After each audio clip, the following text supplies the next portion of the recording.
Eric Mwathe with Mwathe.com. Let's take a look at an example here for today's lesson, and we're looking at a stock that is down, ADMP, which is down about 55% for the day, today being a Monday, so it's opening the week with a huge drop. So the question here is, what exactly happened here?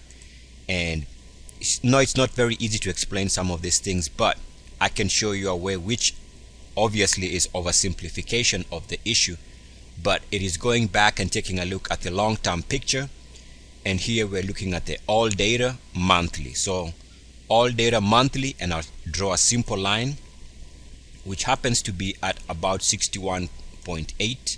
I'll draw it somewhere around there, and we can see at 61.8 on the monthly RSI all data, you can see evidence that the stock has been unable over the last, let's call it 20 plus years, been unable to move above this 61.8 threshold. Here we can see uniform activity rejection during these months here for the highs right there, you can see that. And over the last couple of weeks, it's come back here on a month-to-month basis.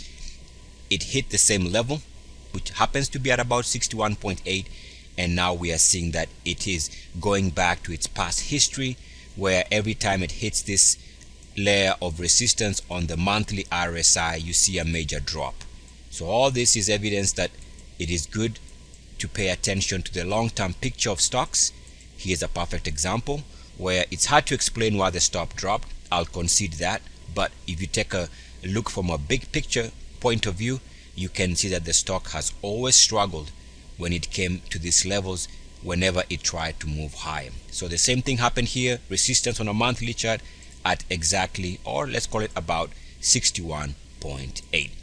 Eric Mwathe with Mwathe.com. Again, it's oversimplification, but then again, I see this all the time. Peace and blessings. I am out. Woo! E-A-C-S.